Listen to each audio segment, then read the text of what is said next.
মুসলিমবৃন্দ, নবীজি রোজা রাখতেন শাবান মাসে 3 নাম্বার কারণ বলেছি যে নবী করিম সাল্লাল্লাহু আলাইহি ওয়াসাল্লাম রমজানের জন্য ট্রেনিং গ্রহণ করতেন এবং প্রস্তুতি নিতেন। ও আমার ভাইরা, নবী করিম সাল্লাল্লাহু আলাইহি ওয়াসাল্লাম শাবান মাসে বেশি করে রোজা রাখতেন। কেন? এর একটা কারণ হলো রমজানের সম্মানে বিশ্ব নবীজি শাবান মাসে বেশি বেশি করে রোজা পালন করতেন। জামে তিরমিজির বর্ণনা 6063 নম্বর হাদিস। عن انس قال سئل النبي صلى الله عليه وسلم اي الصوم افضل بعد رمضان فقال شعبان لتعظيم رمضان قيل فاي الصدقات افضل قال صدقه في رمضان جربنا الله اكبر। হযরত আনাস রাদিয়াল্লাহু থেকে বর্ণনা এসেছে, তিনি বলেন নবী করিম সাল্লাল্লাহু আলাইহি ওয়াসাল্লামকে আমি প্রশ্ন করলাম, সুইলান নবী সাল্লাল্লাহু আলাইহি ওয়াসাল্লাম আইয়ুস সাওমি আফদালু বা'দা রমাদান।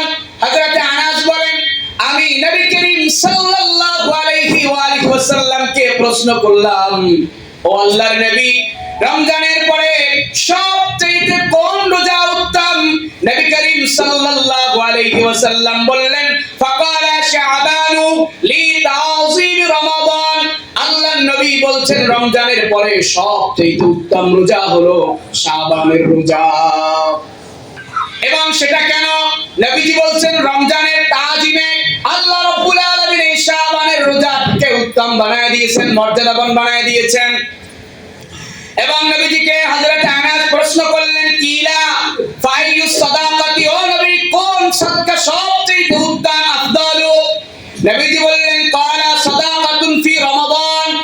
নবীজি বলছেন ও আনাস সবচেয়ে উত্তম সাদকা হলো রমজান মাসে সাদকা করা।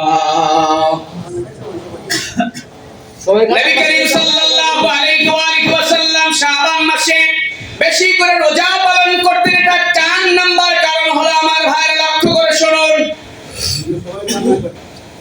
এই যে এখন শাবান মাস চলতেছে আমার ভাইরা, এই শাবান মাস থেকে নিয়ে আগামী শাবান মাস পর্যন্ত এই যে একটা বছর, এই এক বছরের মধ্যে যে আল্লাহর বান্দারা ইন্তেকাল করবেন, ভালো করে শুনুন আমার ভাইরা। এই যে এখন শাবান মাসের আজকে 7 তারিখ, এই 7 শাবান নিয়ে আগামী শাবান পর্যন্ত এই যে একটা বছর আমার ভাইরা 12টা মাস, এই একটা বছরের মধ্যে কোন আল্লাহর বান্দারা ইন্তেকাল করবেন? আল্লাহ রাব্বুল আলামিন, আল্লাহর কাছে মূল একটা ফাইল আছে গোটা বান্দাদের, কোন বান্দা কোন তারিখে কোন জায়গায় ইন্তেকাল করবেন। আল্লাহ রাব্বুল আলামিন সেই মূল ফাইলটা থেকে এই এক বছরের মধ্যে যে বান্দারা ইন্তেকাল করবেন তাদের লিস্টগুলি আলাদা বের করে ফেরেশতাদের হাতে রব্বুল আলামিন তৈরি করে দেন। মুসনাদে আবু ইয়ালার বর্ণনা 4911 নম্বর হাদিস। عن أبي هريرة أن عائشة حدثتهم أن النبي صلى الله عليه وسلم যখন রাসূলুল্লাহর নাম আসবে আপনাকে দরুদ পড়তে হবে, কারণ নবীজি বলছেন আমার নাম শোনার পরে যেই লোকটা আমি রাসূলুল্লাহর উপরে দরুদ পড়লো না, নবীজি বলছেন সবচেয়ে কৃপণ হলো ওই লোকটা। এজন্য আমার ভাইরা যখনই হাদিস শুনবেন আন্নান নবী সাল্লাল্লাহু আলাইহি ওয়াসাল্লাম পড়বেন কানা ইয়াসুমু শাবানা কুল্লাহু ক্বালাত কুলতু ইয়া রাসূলুল্লাহ আহাব্বু শুহুরি ইলাইকা আন তাসুমাহু শাবানু ক্বালা ইন্নাল্লাহা ইয়াকতুবু আলা কুল্লি নাফসিন মাইয়াতাতিন তিলকা সানাতু ফাউহিব্বা আন ইয়াতিয়ানি আজালি ওয়ানা সাইম। আল্লাহর নবী বলতেছেন, হযরত আয়েশা থেকে বর্ণিত, তিনি বলেন নবী করিম সাল্লাল্লাহু আলাইহি ওয়াসাল্লাম পুরো শাবান মাসে রোজা রাখতেন, অথচ এই মাসে রোজা রাখা কোনো জরুরি বিষয় নাই, এটা কোনো ফরজ রোজা নাই। হযরত আয়েশা সিদ্দিকা রাদিয়াল্লাহু তাআলা আনহা তিনি এমন একজন সাহাবী, সবচেয়ে আল্লাহর নবীর সবচেয়ে কাছাকাছি ছিলেন। কে জোরে বলেন? হযরত আয়েশা রাসূলুল্লাহর স্ত্রী। তিনি বলতেছেন আমি রাসূল করিম সাল্লাল্লাহু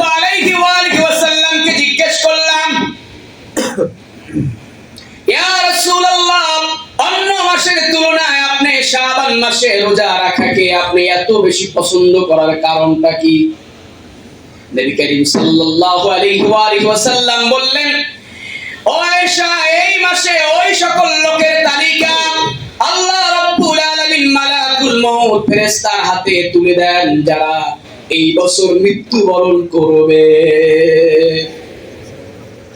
এবং নবীজি বললেন, ও আয়েশা, যেহেতু আমাকে মৃত্যুবরণ করতে হবে, তাহলে আমার নামটা যেন আল্লাহ রাব্বুল আলামিনের হাতে রোজা অবস্থায় চলে যায়। সুবহানাল্লাহ। কত চমৎকার হাদিস! এই হাদিসের মূল শিক্ষা হচ্ছে রাসূল কারীম সাল্লাল্লাহু আলাইহি ওয়াসাল্লাম বলছেন, যেহেতু এই মাসে লিস্টটা তৈরি করা হবে, সেটা আমি চাই যেন আমার লিস্টটা রোজা অবস্থায়, আমি যে রোজা এই অবস্থায় যেন আল্লাহ রাব্বুল আলামিনের কাছে আমার লিস্টটি পৌঁছে। সুবহানাল্লাহ। নবী করিম সাল্লাল্লাহু আলাইহি ওয়াসাল্লাম পুরো শাবান জুড়ে রোজা রাখতেন এবং শাবান মাসে নবী করিম সাল্লাল্লাহু আলাইহি ওয়াসাল্লাম যে বেশি বেশি করে নফল সিয়াম পালন করতেন, সেটার 5 নম্বর কারণ হলো নবী করিম সাল্লাল্লাহু আলাইহি ওয়াসাল্লাম সারা বছর যে নফল রোজা তার কাজা হয়ে যেত। এই যে নফলের যে কাজা রোজাগুলি ছিল, আল্লাহর নবী সেই কাজাগুলি শাবান মাসে আদায় করতেন। আমার ভাইরা, নবী করিম সাল্লাল্লাহু আলাইহি ওয়াসাল্লাম আরবি যে রমজান ছাড়া বাকি যে 11টা মাস আছে, এই 11টা মাসে নবীজি 3টা রোজা অবশ্যই পালন করতেন। জোরে বলেন, কয়টা? 3টা। পূর্তি চন্দ্র মাসের 13, 14, 15 এই 3টা তারিখ আল্লাহর নবী রোজা অবশ্যই পালন করতেন। এই রোজাটাকে ইসলামিক স্কলার, মুহাদ্দিসিনে কেরাম এবং সাহাবায়ে কেরাম তাদের ভাষায় এটাকে বলা হয় আইয়ামে বীদের রোজা। তো আমার ভাইরা, নবী করিম সাল্লাল্লাহু আলাইহি ওয়াসাল্লাম বিভিন্ন সময় যুদ্ধে যেতেন, সফরে বের হতেন এবং বিভিন্ন কারণে মাঝে মাঝে তার এই নফল 3টা রোজা মাঝে মাঝে একটু ছুটে যেত। এজন্য আল্লাহর নবী এই যে নফল রোজা ছুটে যাইতো, এজন্য আল্লাহর নবী এই কাজাগুলো আদায় করতেন। যেই মাসটা, সেই মাসটার নাম হলো শাবান মাস।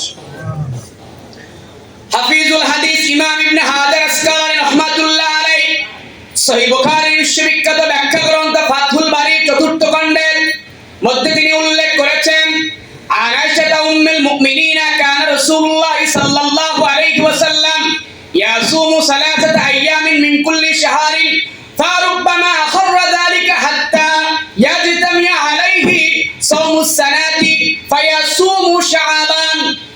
হযরতে আয়েশা সিদ্দিকা রাদিয়াল্লাহু তাআলা আনহা থেকে বর্ণিত, তিনি বলেন, নবী করিম সাল্লাল্লাহু আলাইহি ওয়াসাল্লাম প্রতি মাসে 3টা রোজা রাখতেন। কোন কোন কারণে আল্লাহর নবীর 3টা রোজা যদি ভঙ্গ হয়ে যেত, ছুটে যেত, পুরো বছরের আরো অনেক রোজা একত্রিত হয়ে যেত কাজা রোজাগুলি। আল্লাহর নবী সেই ছুটে যাওয়া কাজা রোজাগুলি, আল্লাহর নবী এই নফল রোজা, নফলের কাজা রোজাগুলি হতো, আল্লাহর নবী সেই রোজাগুলি আদায় করতেন যেই মাসটায়, সেই মাসটার নাম হলো শাবান মাস। এজন্য আমার ভাইরা, যেহেতু রমজান হলো কোরআন নাজিলের মাস আর কোরআন তেলাওয়াতের মাস, আল্লাহর নবী বলছেন শাবান মাসকে বলছেন কোরআন তেলাওয়াতের মাস। যারা বলেন কোরআন নাজিলের মাস কোনটা? রমজানুল মুবারক। আর আল্লাহর নবী শাবান মাসকে বলছেন তোমরা শাবান মাসে বেশি বেশি করে নফল সিয়াম পালন করো, নফল সালাত আদায় করো এবং তোমরা এই শাবান মাসে বেশি বেশি করে তোমরা কোরআনুল কারীম তেলাওয়াত করো।